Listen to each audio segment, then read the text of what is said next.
እንዴት አመሻችሁ? ሰላም ለዚህ ቤት።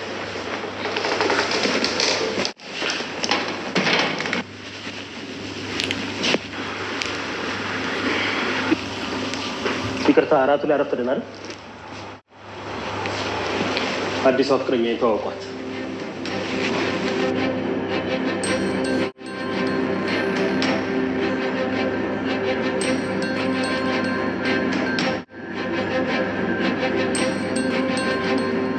እኔ አንድ ሰብኩ ትልቅ ነገር አለ። አንድ መድኃኒት ሰጥሽና ማታ አካባቢ ለልጅቷ እንደምንም ብለሽ ያንን መድኃኒት ታውጫታለሽ። የምን ከኒን? በጊዜው እንዲያማት የሚያደርግ መድኃኒት ነው። አይዞሽ፣ አትፍሪ። ምንም አይነት የጎንዮሽ ጉዳት አያመጣ። ግን ምናልባት ልጅም ስለሆነች ህመሙ ለአንድ ለሁለት ቀን ሊቀጥል ይችላል። በእርግጥ ይሄ ጥሩ ሀሳብ ይመስላል። ከኒኑን ሰጠኝና እንደምንም አግባብቼ ለልጅቷ ሰጣታለሁ። ይኸውልሽ ማለት ይሄንን ጉዳይ በጥንቃቄ ነው ማድረግ ያለብሽ።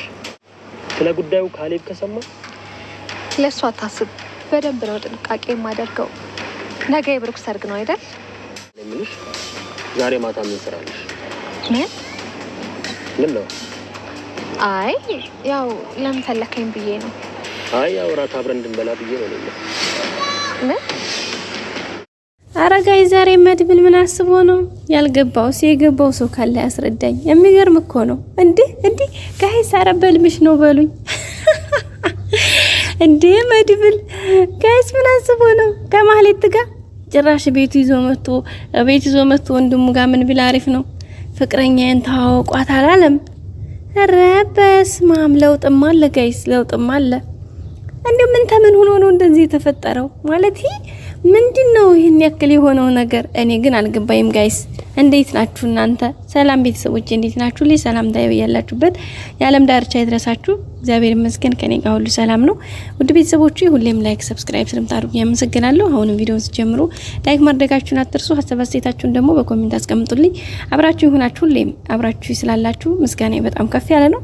እንግዲህ ዛሬም እናንተ ሀሳባችሁን በኮሜንት እኛ ደግሞ በድምጽ አብረን እንቆያለን ማለት ነው። ቤተሰቦቻችን እንግዲህ ዛሬ ምሳሌ ድራማ ብዙ መንገዶችን አብረን የመጣ ነው። ዛሬ ደግሞ በጣም የሚገርም ነገር ማህሌት ጋይስ፣ ማህሌትን አቆቃችኋት ጋይስ። ማህሌትን እኔ እኮ ማህሌትን ሳስብ በቃ እንጃ የምር ምን አይጣም እንደሚመጣብኝ እንዴ። ማህሌትን እኮ ማመን ማለት ጋይስ እንዴ ወተት አቅርቦ ድመትን ጠብቂልኝ ማለት ነው እንዴ። ማህሌት እኮ ስንቴ ይቅርታ ተደርጎላት ተመክራ ተገጽጻ የሆነ ሰዓት ላይ ብር ስታይ እኮ ገንዘብ ትንሽ ነገር ስታይ እኮ ወዳው ነው የምትቀየር። ወዳው ጋይስ ወዳው አንዴ ከመድብል ጋር፣ አንዴ ከዝና ጋር፣ አንዴ ከብሩክ ጋር፣ አንዴ ከሞገስ ጋር እቺ የሆነ ሸለመጥማጥ ማለት ነው። ሸለመጥማጥ አንደኛው ማህሌትና ሴትይቱ፣ ሁለተኛ ደግሞ የወንድሙ ሚስት ጋይስ፣ የወንድሙ ሚስት በኢየሱስ ክርስቶስ ስም ለዛውም የትንሽ ወንድሙ ሚስት። ግን ጋይስ እኔ የገባኝ ነገር እንደው ታውቃላችሁ አውቆ ነው። ለምን መሰላችሁ? ስራውን ለማስሄድ ግዴታ ይሄ ሙድ መጠቀም አለበት። ምንድነው እሱ ስራው ደግሞ ከመድብል ጋር ይቅርታ ከካሌ ሞሳ ጋር የጀመረውን መንገድ ማህሌት እዚህ ጋር መሀል ስላለችበት ይሄን ነገር ለማስሄድ የበለጠ ሁኔታዎችን ለማጠናከር ነው። ያ ማለት ምን መሰላችሁ? ማህሌት እንደሚታወቀው መሀል ላይ የሆነ ነገር ችግር ቢፈጠር ወይ ደግሞ የሆነ ገንዘብ የተሻለ ገንዘብ ከሱ በላይ ካሌብ ያዛርጉ እንትን ቢያደርጋት ወዳውኑ በሰከንዶች ውስጥ እንትን ሐሳቧን ትቀይራለች።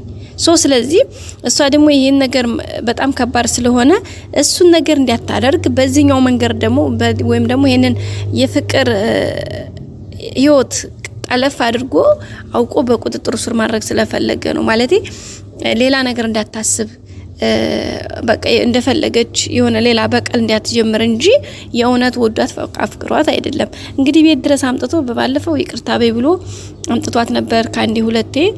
ግን ያው እነ ብሩክ ፈቃደኛ ስላልሆኑ ተመልሳ ነበር። አሁን ደግሞ ዛሬ እንግዲህ ነገ የብሩክ የሰርጉ ዋዜማ ነው ማለት ሰርጉ ዋዜማ ላይ ነው ያሉት። ተፍተፍ እያሉ ነው ሚዜዎቹም ሙሽሮቹም። ይሄ ባለበት ሰዓት ላይ እንግዲህ መተው በማታ ይዟት መጣ ማለት ነው። ይዟት መንጣቱም ሳይሸገር እንግዲህ ባልተቤቷን ተዋወቋት ወይም ደግሞ ፍቅረኛዬን ተዋወቋት ብሎ ነው እንግዲህ በድፍረት የተናገረው። ይሄ ደግሞ እንዴ ብሩክማ በጣም ነው የደነገጠው። እንግዲህ ሊጎርስ የቆረሰውን ወዳፋ ያለውን ምግብ ነው እንግዲህ ጥሎ የተነሳው። የእውነትም ያስደነግጣል። በባለፈው ገና ይቅርታ አድርጉላት ብሎ ሲያመጣት የደነገጡት ሰዎች ዛሬ ላይ ደግሞ ጭራሽ ፍቅረኛ ያናት ተዋወቋት ተብሎ ይሄን ቃል መስማት በጣም ከባድ ነው። እንግዲህ ሉላም እነ ሞገስም እዚሁ አንድ ላይ ስለሆነ ያሉት ይሄ ነገር በጣም ከባድ ነው ቤተሰቦቻችን ከምላችሁ በላይ። ምክንያቱም እንዴት ነው ይሄ ነገር ሊሆን የሚችለው? ማህሌት እኮ ናት ሴትየቱ። በቃ ማህሌት ስትነሳ ጀስት ስሟ ለራሱ ጋይስ በቃ የሆነ የሚናገረው ነገር አለው። ምክንያቱም ያሰራቻቸው ስራዎች ሰው መቼም ስራው ነው አይደል በሄደበት ስሙ ተከትሎት የሚሄደው። በሱ አማካኝነት እንግዲህ እየሆነ ነው። ግን መድብል በእርግጠኝነት ሆነ ብሎ ነው መጠቀሚያ ሊያደርጋ ስለፈለገ ነው እንጂ የእውነት ፎንቃ ገብቶለት አይደለም። ምክንያቱም በጣም ከባድ ነው ይሄ ነገር። በቃ እዚህ ጋር ስንት መስዋዕትነት ያስከፈለችን ሴት በዚህ ላይ ግን አውቀው ነው እንዳልኳችሁ ካሌብ ሞሲሳን እንግዲህ የራሱን ሲስተም ተጠቅሞ እንግዲህ መንገዱን እያመቻቸ ነው የሚገኘው።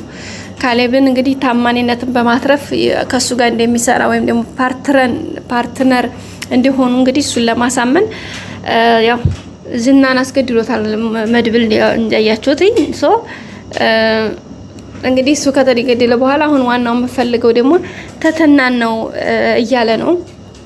ትትናን ደግሞ መድብል እንደሚታወቀው ወዳታል፣ ያፈቅራታል። ስለዚህ ትትናን በፍጹም ሊያደርገው አይችልም፣ አሳልፎም አይሰጠውም። እንግዲህ ማህሌት ደግሞ በካሌብ ሙሳ የሰጣትን አሳይመንት ወይም ደግሞ አንዲት ጩጬ ልጅ ተያይዛ ዛሬ ለባለሀብቶች ተላልፋ ትሰጣለች እና ምን ላድርግ ብላ እያማከረችው ነበርና እንግዲህ ምንድነው ያላት እሱ የሆነ ለትንሽ ደቂቃ ወይም ሰዓታት ህመምን እንትን የሚል መድኃኒት አለ። እሱ ልስጥሽና እሱ መድኃኒት ስጫት ልጅቷ። ከዛ በኋላ እሷ ታማ ለአንድ ቀን ለሁለት ቀን ትንሽ ስለሆነች ደግሞ እስከ 2 ቀንም እንትን ሊልባት ይችላል። ምክንያቱም እንደዛ ካልሆነ አሁንም ድጋሜ ሌላ ችግር ሊፈጠር ስለሚችል እሷን በዛ መልኩ ጊዜያዊ መፍትሄና ብጅና ለቀጣይ ደግሞ እስኪ እናየዋለን። በዛ ላይ ደግሞ እንግዲህ ልጆቹን ወይም ደግሞ እነዛን የሚሸጣቸውን ለባለ ሀብት እየመለመለ እያመጣ የሚሸጣቸውን ልጆች ስራውን አጠቃላይ ቪዲዮ ቀርጽሽ አምጪ ስላላት እሱን ቪዲዮ አምጥታለታለች ለመድብል ማለት ነው። መድብል እንግዲህ በጣም ብዙ መረጃዎች እያጠናከረ ነው። የመጀመሪያው እሱና ካሌብ ያወሩትን ነገር እሱን የመጀመሪያ አድርጓል። ሁለተኛ ያው ጠበቃው አለ። ሶስተኛ ደግሞ ማህሌት አሁን ደግሞ የሰጣችው ቪዲዮ አለ። አሁን ደግሞ ማህሌት ከዚህ በላይም ለሱ ተጠቅመዋለች። ምክንያቱም መድብልና ካሌብ ሙሳ ያው እንዳልኳችሁ በስልክና ያው ስራ እሱ ያዝዘዋል፣ ይሄኛው ስራ ያስፈጽማል። ከዛ አንፃር ነው እንጂ ሌላ አይነት ግንኙነት የላቸውም። ፊዚካሊ በተለይ ብዙም እንትን አይሉም። ስለዚህ እሱን ለማሳመን ነው እንግዲህ ዝናን ማስገደል ሳይፈልግ ዝናን ያስገደለው። ለምን እንዳልኳችሁ ያው ታማኝነትን ለመፍጠር ያው በቃ ይሄ ሰውማ ከኔ ጋር እንትን ብሏል ብሎ እንዲያምነው ማለት ነው። አሁን ደግሞ ሌላኛው ያው ትትናን አምጣ ያለው ነው።